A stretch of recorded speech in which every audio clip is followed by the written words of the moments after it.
Assalamualaikum warahmatullahi wabarakatuh. Hai, apa kabar? Berjumpa lagi dengan Bumia dalam channel Materi Bahasa Indonesia. Pagi hari ini kita akan membahas materi tentang teks diskusi, yaitu subbab struktur dan kebahasaan teks diskusi. Apakah kalian sudah siap untuk belajar? Sebelumnya, terima kasih bagi yang sudah subscribe. Yang belum subscribe, jangan lupa pencet tombol subscribe dan pencet tombol loncengnya untuk mendapatkan notifikasi terbaru dari Bumia. Struktur teks diskusi.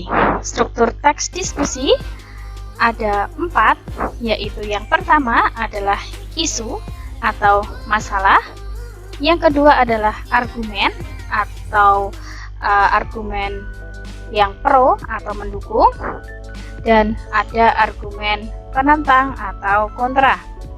Yang keempat adalah simpulan atau saran. Isu atau masalah di dalam teks diskusi berisi topik yang akan dibicarakan atau yang akan dibahas dari dua sudut pandang. Maka isu dalam teks diskusi harus yang mengandung pro dan kontra. Yang kedua adalah argumen pendukung. Adalah argumen yang mendukung topik yang sedang dibahas. Yang kedua, argumen penentang adalah argumen yang menolak atau berlawanan dengan topik yang sedang dibicarakan. Kemudian simpulan, isinya adalah kesimpulan atau hal yang sudah menjadi kesepakatan.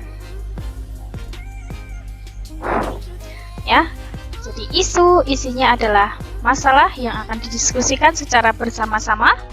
Argumen adalah yang mendukung, ya, yang dapat memberikan sudut pandang yang mendukung topik disertai dengan alasan dan bukti yang ada. Kemudian argumen penentang berisi argumen yang isinya penolakan yang disertai dengan alasan dan bukti dari sudut pandang yang kontra. Sedang kesimpulan adalah hasil akhir yang berisi kesimpulan dan juga rekomendasi tentang suatu isu yang dibahas, yang berisi jalan tengah antara pendapat pro dan kontra. Nah, perhatikan contoh teks diskusi berikut. Misalnya, ada topik diskusi, bolehkah anak sekolah membawa telepon seluler ke sekolah?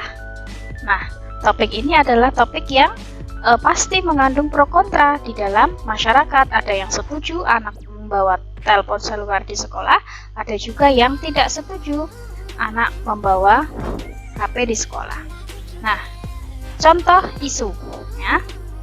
Nih, banyak sekolah, terutama sekolah dasar dan sekolah menengah, melarang siswanya membawa telepon seluler, tetapi banyak juga sekolah yang membolehkan siswanya.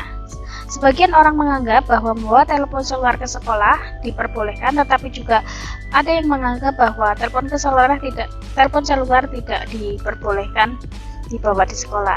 Dengan demikian, pelarangan siswa membawa telepon seluler ke sekolah menuai perdebatan. Jadi, di dalam isu itu menyampaikan polemik yang terjadi di masyarakat tentang topik tersebut. Kemudian, contoh argumen pendukung, ya. Masyarakat yang setuju boleh membawa telepon seluler memiliki alasan. Yang pertama, orang tua dapat menghubungi anaknya secara langsung dan tidak langsung. Kemudian, dengan membawa telepon seluler, setidaknya orang tua merasa nyaman karena dapat berkomunikasi dengan anaknya jika terjadi perubahan jadwal, kondisi darurat. Kemudian juga apabila anak perlu menghubungi orang tua, tidak perlu menghubungi kantor sekolah, dan juga bisa sekolah juga harus mengirim dan salah satu lagi keuntungan dari penggunaan telepon sekolah adalah telepon seluler dapat digunakan sebagai alat bantu untuk melengkapi membantu tugas dalam bidang akademik. Nah, sedangkan argumen yang kontra adalah yang tidak setuju disertai juga alasannya di situ, yaitu mengganggu konsentrasi, kemudian melawan hukum, rawan dengan hukum ya, seperti pencurian dan sebagainya. Kemudian juga aplikasi di internet, digital counselor juga memberikan kesempatan siswa untuk melakukan kecurangan, gitu, membawa kertas contekan, kemudian untuk menyebabkan banyak masalah seperti kecemburuan, pencurian, dan pelecehan dan sebagainya. Intinya yang menentang bahwa anak membawa seluar di sekolah itu banyak resikonya.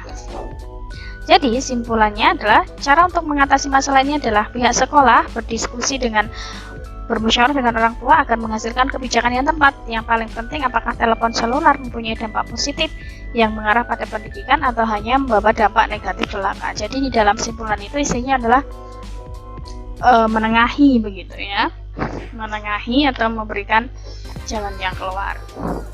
Nah, ini adalah contoh teks diskusi ya. Sekarang kita akan membahas kaidah kebahasaan teks diskusi. Ada 3. Yang pertama, biasanya dalam teks diskusi menggunakan konjungsi perlawanan karena mempertentangkan kan dua pendapat yang berbeda, pasti banyak konjungsi perlawanan. Kemudian ada modalitas dan juga ada verba mental, relasional, dan verba material di situ ya. Itu verba mental di situ salah. Nah, kita akan bahas satu persatu. Yang pertama adalah konjungsi perlawanan. Konjungsi perlawanan adalah kata hubung yang mempertentangkan dua hal. Contoh konjungsi pertentangan yaitu ada namun, tetapi, namun demikian, di pihak lain, sebaliknya, melainkan, meskipun, kemudian kendati pun, biarpun, dan sebagainya ya. Kemudian verba atau kata kerja. Verba yang dipakai di dalam teks diskusi ada beberapa macam ya. Ada verba material, yaitu adalah verba yang menunjukkan perbuatan fisik, misalnya mengunyah, membaca, menulis yang bisa kita indra secara fisik. Kemudian verba mental adalah verba yang menerangkan persepsi, afeksi, dan koneksi. Persepsi contohnya apa? Misalnya melihat, merasa, itu kan tidak bisa dilihat secara bentuk fisiknya, kita merasa itu tidak ada aktivitas fisiknya, tetapi itu adalah kegiatan mental kan. Nah, itu namanya verba mental. Kemudian ada afeksi, misalnya suka, khawatir, gelisah, galau, dan sebagainya ya. Dan juga kognisi, misalnya berpikir, mengerti, memahami, itu namanya verba mental. Nah, yang ketiga adalah verba rasional. Verba rasional adalah kata kerja yang berfungsi sebagai penghubung antara subjek dan pelengkap. Sebuah kalimat yang mengandung kata kerja rasional harus mengandung pelengkap. Jika tidak, maka kalimat tersebut akan terlihat rancu. Ya, contohnya. Nah, struktur verba rasional secara umum adalah terdiri atas subjek, kata kerja relasional plus pelengkap. Contohnya, ya, Erika merupakan ketua kelas. Strukturnya, Erika adalah subjek, merupakan adalah predikat, ketua kelas adalah pelengkap. Kamu masih ingat ciri-ciri pelengkap? Ciri-ciri pelengkap adalah tidak bisa berubah menjadi objek, ya, atau predikatnya merupakan kata kerja yang tidak bisa diubah dalam bentuk pasif. Ya, merupakan tidak bisa diubah jadi dirupakan, sehingga ketua kelas adalah pelengkap. Yang kedua, Dimas memiliki laptop berwarna putih. Ya, Amel mendapat peringkat 1 di kelas. Itu juga merupakan verba relasional. Karena tidak ada aktivitas fisik. Kalau mendapatkan tidak ada aktivitas fisiknya, ya. Memiliki juga, ya, sehingga itu masuk ke verba relasional. Nah, terima kasih sudah menonton. Semoga kalian paham. Dan sampai jumpa di pertemuan berikutnya.